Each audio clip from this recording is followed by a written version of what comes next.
Thank you once again, Main Street, for that delightful performance. At this time, it is my pleasure to recognize and invite Supervisor Janice Rutherford to please come with some opening remarks.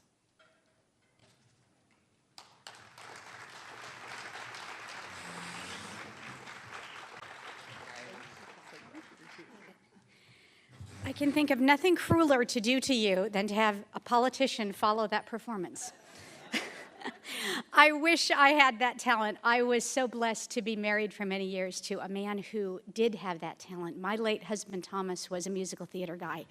He composed and he played piano and he directed, and he especially loved directing young kids and high school students. And when he was alive, we spent every summer in theaters, and he would have loved this theater, helping those kids bring their talents to life and changing lives.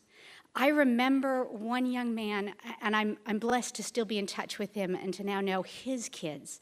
But when this young man, a Colton High School student, was about 14 years old, he didn't speak at school.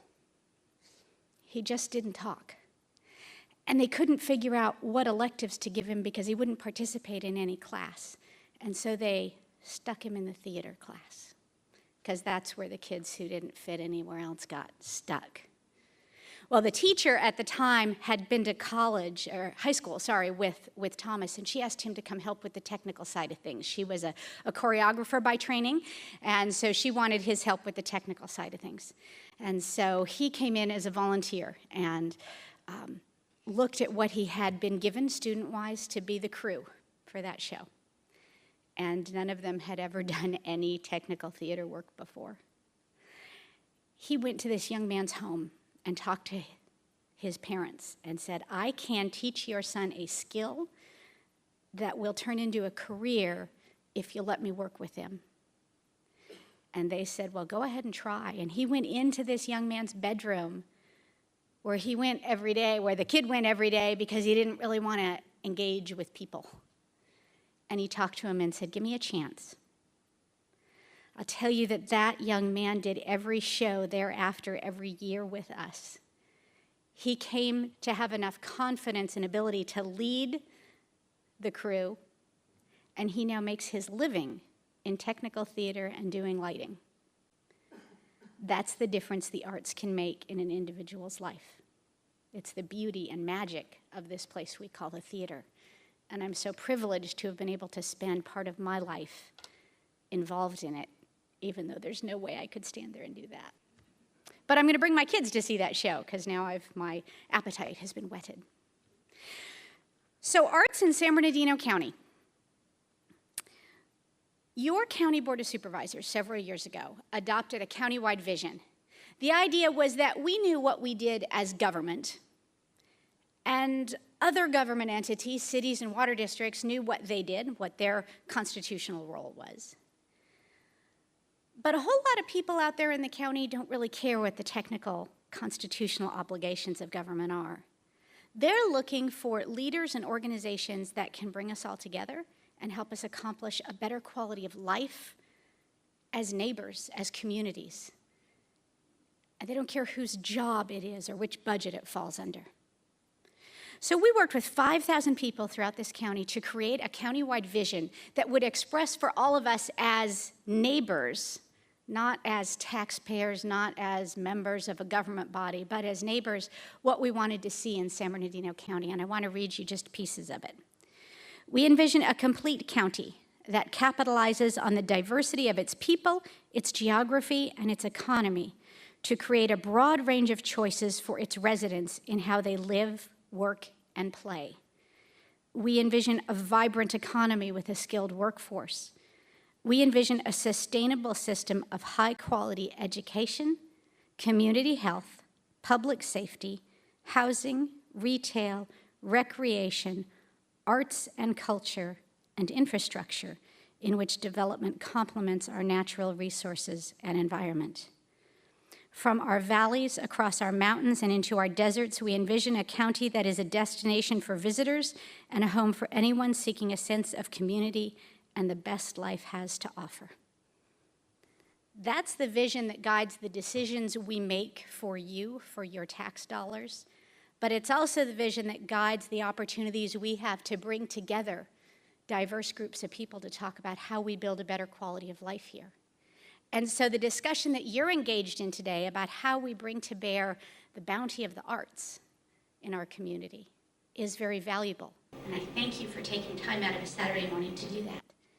You have leaders in this county at every level who want to see the arts thrive, and a variety of arts. I bet if there were lights out there and I could see you, I could ask for a raise of hands, and I would have people interested in everything from pottery to music to performance on stage to arts and crafts. Those and so many things beyond it are arts, and our county is big enough and diverse enough for all of it to flourish. I was asked this morning to share with you a bit of my experience in the arts, and I did that kind of spontaneously about the theater, but here's what I thought about when I was asked to prepare. I thought about the incredible blessing I had as a little girl. When I was 5 years old, my grandpa was hired as a security guard at the Huntington Library and Botanical Gardens.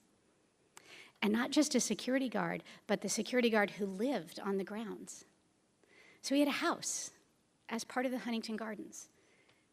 And I kind of grew up there.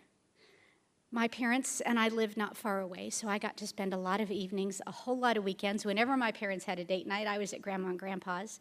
Every summer, I would spend weeks on end at Grandma's house while Grandpa worked. And every afternoon included a walk to see where Grandpa was stationed that day. And sometimes it was the cactus gardens, and sometimes it was the Japanese gardens. But a lot of times, it was in the art gallery or in the house, mostly the art gallery. And so when I was 5 years old, starting at 5 years old, I got to hear my grandpa explaining to me the bronze of George Washington. I got to see the Gutenberg Bible and understand the significance. I got to learn how Gainsborough's Blue Boy's eyes would follow me no matter where in that room I walked. And as I got older and got to explore more, when I was into my teens, they opened the new Virginia Steel Gallery, and that beautiful painting by Hopper, the blues and that ocean and that sailboat. I spent more than 10 years of my life getting to be up close and personal with amazing works of art. Not to mention traipsing around 220 acres of the most beautiful gardens in the world and seeing incredible things there. What did I take away from that?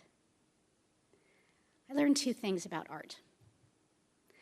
The first is that art has the ability to transform our daily lives, to bring meaning and depth to our everyday experiences. Because you see, for me, that art became an everyday thing. And it's not every 6-year-old who gets to say that 18th century bronzes are their everyday thing. It was my everyday thing.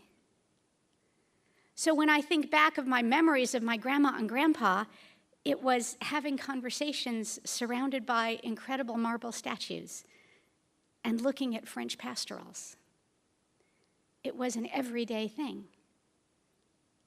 And yet I knew even then in the back of my mind that this was something extraordinary, and that's the second thing about art.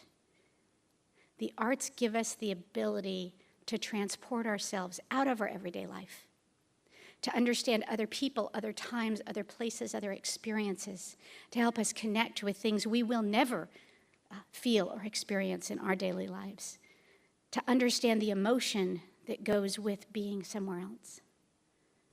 Art gives us the capacity to express and begin to understand the things that are most joyful to the human soul and those things that are too painful to keep inside. Art connects us as human beings. This is why we need the arts to thrive in San Bernardino County, because for a community to be healthy and productive and meaningful, we have to have those connections. We have to have those expressions of our souls. But it's not just that, is it? Because arts do so much more.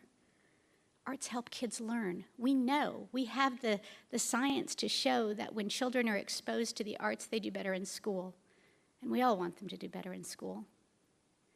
We know that the arts make an economy vibrant. attract tourists. People spend money when they come to the theater. That's why we have one here at Victoria Gardens. Arts color our lives and touch us in every way and fit perfectly with the diverse vision we have for San Bernardino County to thrive, to grow, and to offer a quality of life for visitors and residents alike. The things that you're doing here today to talk about the arts, to discuss how they connect with every aspect of our economy and our community, will help us achieve that quality of life for our residents. And I thank you for the opportunity to help create that vision and to have spent some time reflecting on what the arts mean to me and my life and my heart. Have a wonderful morning. Thank you.